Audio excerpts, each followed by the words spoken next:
बच्चों, आज बात करेंगे सीए फाउंडेशन की। और एक मैं आपको स्ट्रेटजी देने जा रहा हूं जो आप 30 डेज में सीए फाउंडेशन कैसे पास करें। अभी तक आपने अगर तैयारी नहीं अच्छे से किया है, सिर्फ आपको बेसिक नॉलेज है और आप इस एंजाइटी में गुजर रहे हैं कि मैं ये अटेम्प्ट छोड़ के दूसरा नेक्स्ट अटेम्प्ट दे दूं, या फिर इस अटेम्प्ट में बस चेक करने जाता हूं कि क्वेश्चन का लेवल कैसा है, तो आपको घबराने की जरूरत नहीं है। 30 days is more than enough आपके प्रिपरेशन के लिए।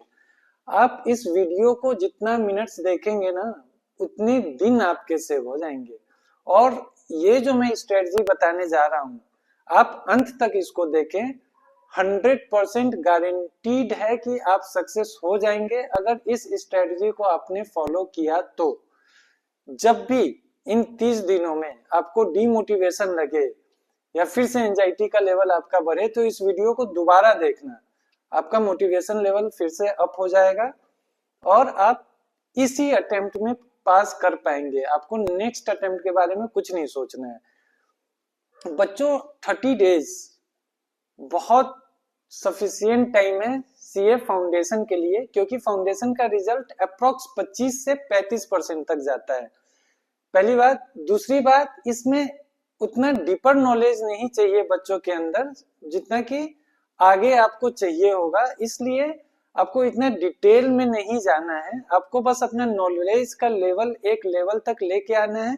आपको सफिशिएंट जो प्रॉपर आंसर होता है वो देना है, आपका रिजल्ट आ ही जाएगा।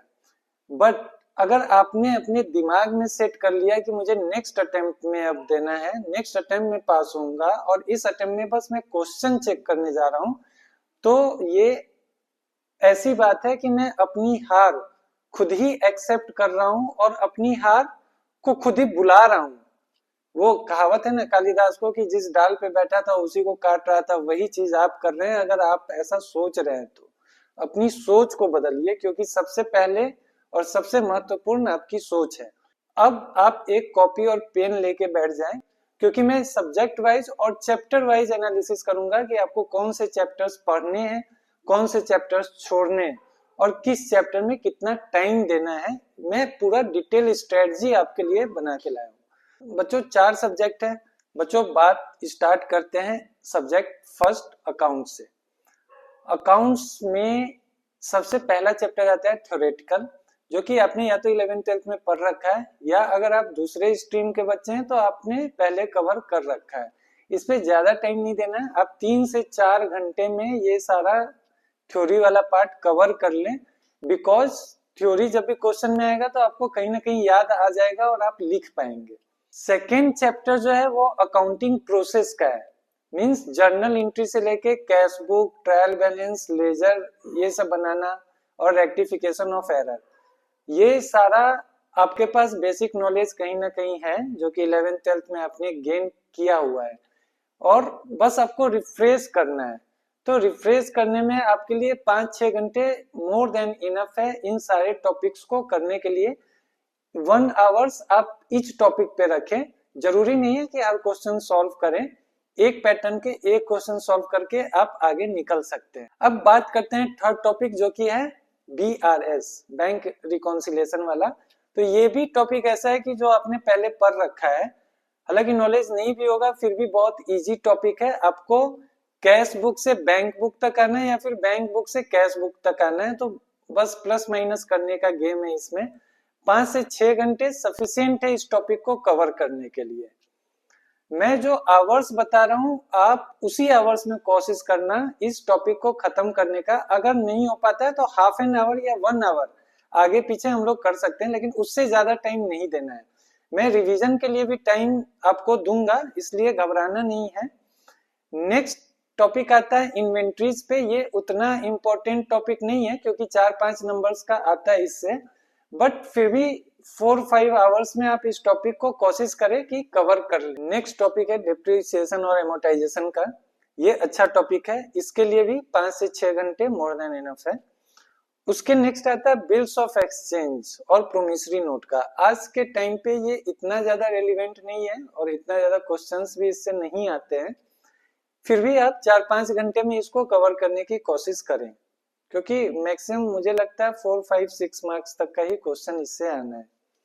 अगर आप चाहे तो छोड़ भी सकते हैं, अगर आपको लगे कि टाइम कम है तो आप छोड़ दें, जब टाइम रहेगा तो आप बाद में कर सकते हैं। नेक्स्ट जो टॉपिक है ये सबसे मेन है, ये है preparation of financial statement for sole proprietors.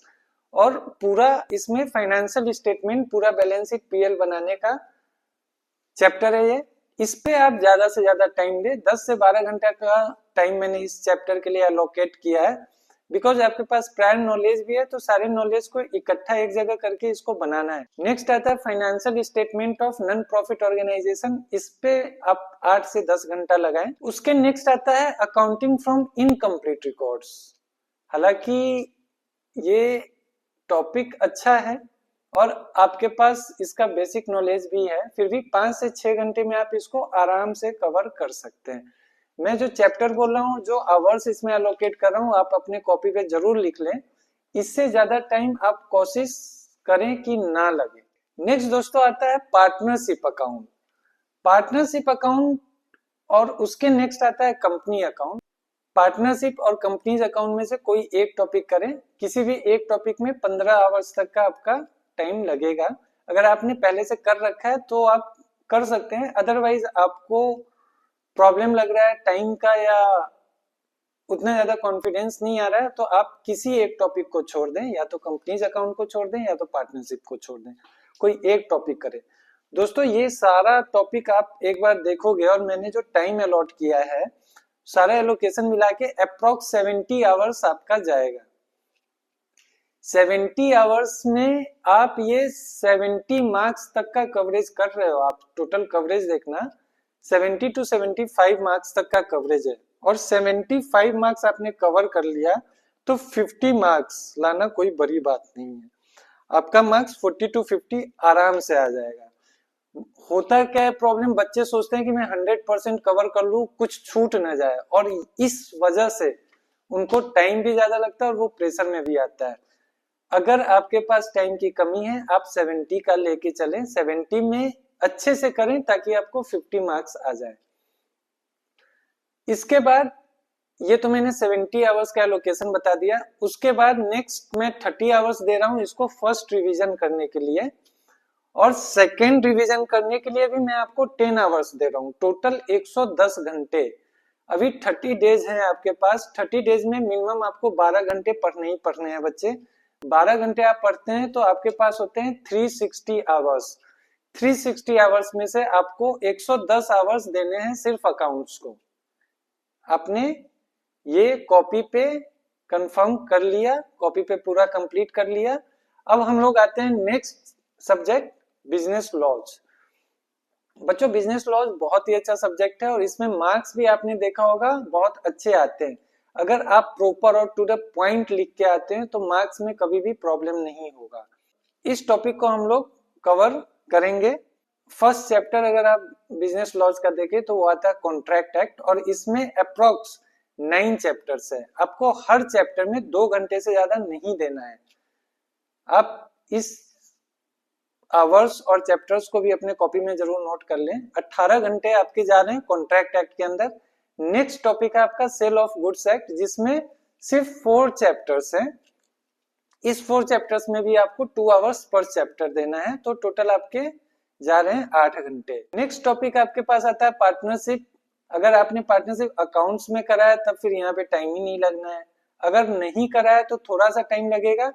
3 chapter है टोटल पार्टनरशिप में, 2 घंटे आप देते हैं तो 6 घंटे आपके इसमें लग रहे हैं। नेक्स्ट आता है LLP act. LLP act 40-50 page का एक है, ज्यादा कॉम्प्लेक्स भी नहीं है। अगर आपको समझ में ना आए तो आप छोड़ दो, बिंदास छोड़ दो, और अगर समझ में आए तो 4-5 घंटे में इसको कंप्लीट कर लो। नेक्स्ट आता है बच्चों कंपनीज एक्ट। समझ में आए तो कर लो। अकाउंट्स में चूंकि अगर आपने कंपनीज एक्ट करा है तो आपको ज्यादा टाइम नहीं लगेगा, अगर नहीं करा है तो इसको बिंदास होके छोड़ दो। अगर करना चाहते हो 5-6 घंटे में कर लो, ये भी 40 पेज 50 पेज के अप्रोक्स का है। तो आप टोटल अगर लॉ देखोगे तो 44 आवर्स जा रहे हैं हमारे फर्स्ट टाइम में। अब इसको सेकेंड रिवीजन भी करेंगे, 20 घंटे सेकेंड रिवीजन में लेने के लिए, और थर्ड रिवीजन जो हम लोग करेंगे उसमें 10 घंटे आप लेंगे। तो टोटल 74 आवर्स हमने एलोकेट किया है बिजनेस लॉ के लिए। दोस्तों मैं जो चैप्टर बोल रहा हूँ कि आप छोड़ देना ना, आप बिंदास होके छोड़ देना, आप फिर भी पास हो जाओगे। अगर आप इन दोनों में से किसी एक टॉपिक को छोड़ भी देते हो बिजनेस लॉ के अंदर, फिर भी आप 80 मार्क्स का कवर कर रहे हो। 80 मार्क्स अगर आप अच्छे से लिख के आ गए ना, तो आपको 70 to 75 मार्क्स आ जाएंगे। ठीक है, अब नेक्स्ट हम लोग बात करते हैं इकोनॉमिक्स की। बिजनेस इकोनॉमिक्स सबसे अच्छी बात इसमें क्या है कि आपको ऑब्जेक्टिव क्वेश्चंस आने हैं। ऑब्जेक्टिव क्वेश्चंस में सबसे अच्छी बात क्या होती है कि आपको याद कुछ नहीं रखना है और लिखने का प्रैक्टिस नहीं करना है। तो बिजनेस इकोनॉमिक्स को आप बस रीडिंग दे और नॉर्मल रीडिंग दे, समझ समझ के पढ़ना है। सारे बुक को पढ़ जाइए, एक बार पढ़े, दो बार पढ़े, तीसरी बार पढ़ेंगे आप 100% उसमें पास हो जाएंगे। 50 to 60 मार्क्स आ जाएगा। बिजनेस इकोनॉमिक्स में टोटल 10 चैप्टर्स ही हैं, 2 घंटे पर चैप्टर हम दे रहे हैं, तो 20 घंटे जा रहे हैं। 20 घंटे एक बार देने के बाद आप इसको दोबारा से रिवाइज करें, 10 घंटे उसमें दें और फिर से रिवाइज करें, उसमें भी 10 घंटे दें। टोटल 40 घंटे आप बिजनेस इकोनॉमिक्स के लिए अलग कर दें। अच्छा, ये जो मैं आवर्स बोल रहा हूँ, तो एक बार में एक ही सब्जेक्ट नहीं करना है, बिकॉज ये मोनोटोनस हो जाएगा और आपको मजा नहीं आएगा, सब्जेक्ट से इंटरेस्ट आपका हट जाएगा। तो ये जो आवर्स में बता रहा हूँ उसको आप डेली रूटीन जो आपका 12 घंटे का होगा उसमें अपने इंटरेस्ट के हिसाब से और अपने टाइम शेड्यूल के हिसाब से हर सब्जेक्ट को अलग अलग कर लें। नेक्स्ट आता है बच्चों मैथ्स। बहुत सारे बच्चे इसमें घबराते हैं कि मैथ्स टफ होगा, टाइम नहीं है, मैं फेल कर जाऊंगा, कम मार्क्स आएगा। कॉमर्स स्टूडेंट के साथ ऐसा प्रॉब्लम होता है, बट ये प्रॉब्लम क्यों आती है? क्योंकि आप 100% कवर करने के चक्कर में रहते हो और इस चक्कर में आपका नर्वसनेस बढ़ जाता है, आपका एंजाइटी लेवल बढ़ जाता है, बिकॉज 100% हो नहीं पाता है, उतना टाइम है नहीं, कुछ ऐसे चैप्टर्स है जो ज्यादा समझ में नहीं आते हैं। तो अभी इस स्ट्रेटजी को फॉलो आप जरूर करना, इससे आप अच्छे मार्क्स भी ला पाओगे और ये एंजाइटी और डिससेटिस्फेक्शन वगैरह वगैरह जो भी आता है बच्चों के दिमाग में, वो कुछ नहीं आएगा। आपको मैथ्स में चैप्टर 1 से 7 आराम से करना है, जो कैलकुलस से पहले वाले चैप्टर्स हैं उसको अच्छे से करना है। 3 घंटे आप पर चैप्टर दो, 7 चैप्टर्स है, 21 आवर्स आप लिख लो कॉपी में। 21 आवर्स में आप इन 7 चैप्टर्स को कर लो। अच्छा, हर हर प्रॉब्लम्स को करने की जरूरत नहीं है, आप एक टाइप के प्रॉब्लम को कर लो, नेक्स्ट जब रिवीजन करना है तो दूसरे वाले को करना है। ठीक है, उससे आपका टाइम भी सेविंग होगा और कॉन्सेप्ट भी क्लियर होता जाएगा। नेक्स्ट कैलकुलस को आप आंख बंद करके कट कर दो, नहीं पढ़ना जी, मेरे समझ में नहीं आ रहा, उसको हटा देना है। उसके नेक्स्ट चैप्टर 9 से 12 आ रहा है, इजी टॉपिक्स है, 4 चैप्टर्स हैं, 4 घंटे आप लगा लो पर चैप्टर, 16 घंटे जाते हैं जी इसमें। ठीक है, उसके नेक्स्ट में आता है 13 चैप्टर, 14 नंबर। 15 मैंने छोड़ दिया बिकॉज प्रोबेबिलिटी का है, नहीं समझ में है, हटा दो उसको। अगर पहले से पढ़ रखा और आपके लिए अच्छा है, इंटरेस्ट आपको आ रहा है तो पढ़ ले, नहीं तो हटा दे। तो 13 नंबर, 14 नंबर, 16, 17 एंड 18, 5 चैप्टर्स है। इसमें भी आप 3 घंटे पर चैप्टर दे दो, 15 घंटे आपके जाएंगे। टोटल मिला के आप देखोगे तो 52 आवर्स में आपका टोटल मैथ खत्म हो जाएगा। आप इन दोनों को छोड़ दो, कैलकुलस और प्रोबेबिलिटी को, इसके लिए परेशान होने की जरूरत नहीं है। ये दोनों छोड़ने के बाद भी आप अप्रोक्स 70 मार्क्स का कवर कर रहे हो और 70 में मैथ्स में 60 तक लाना बहुत ही आसान काम है बच्चों। बट 100 के चक्कर में रहोगे ना तो डिससेटिस्फेक्शन लेवल इतना आपका बढ़ जाएगा, आप सेटिस्फाई हो नहीं पाओगे, आपको खुद के अंदर से लगेगा कि मेरा कवर नहीं हुआ और उस वजह से आप रह जाओगे। आप दिमाग में सेट कर लो कि कैलकुलस और प्रोबेबिलिटी आपके सिलेबस में है ही नहीं, और उससे भी ज्यादा अगर आपको प्रॉब्लम लगे तो बुक में से उन पेजेस को फाड़ के साइड कर दे, हटा दे। अब बात करते हैं इसके फर्स्ट रिवीजन की, मैथ्स के। तो मैथ्स के फर्स्ट रिवीजन में मैंने 35 आवर्स दिया है, ठीक है, और सेकेंड रिवीजन में मैंने 20 आवर्स दिया है।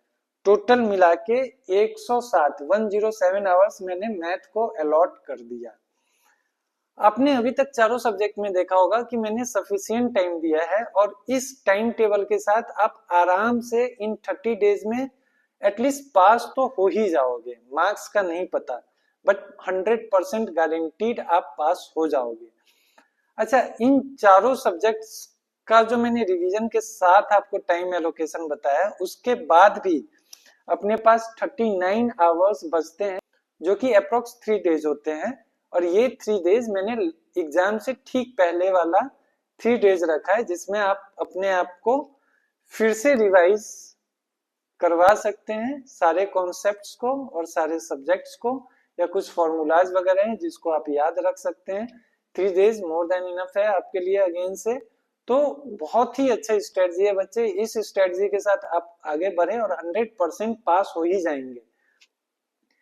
बीच में कभी भी आपको थोड़ा भी डर लगे, आप इस वीडियो को दोबारा देख लेना, क्योंकि इसमें स्ट्रेटजी मैंने क्लियर कट बताया और ये जांचा परखा हुआ पैमाना है। बहुत सारे बच्चे पास हुए हैं आज तक इस पैमाने के हिसाब से। मैंने अब सोचा कि इसको यूट्यूब पे भी डाल दूं, ताकि बहुत सारे बच्चे जो फ्रस्ट्रेशन में आ जाते हैं एग्जाम से जस्ट पहले, और खास करके वो फ्रस्ट्रेशन 1 महीने पहले ही स्टार्ट होता है, तो इसलिए मैंने ये वीडियो अब डाला है। आप इस वीडियो को देखें, स्ट्रेटजी को फॉलो करें और 100% निश्चिंत होके पास हों। हाँ, पास होने के बाद कमेंट करना न भूलें और इस स्ट्रेटजी के बारे में बताना न भूलें। बच्चों, इस चैनल को सब्सक्राइब कर लीजिए, क्योंकि ये चैनल हमेशा आपके हित में कुछ न कुछ लाता रहेगा। धन्यवाद।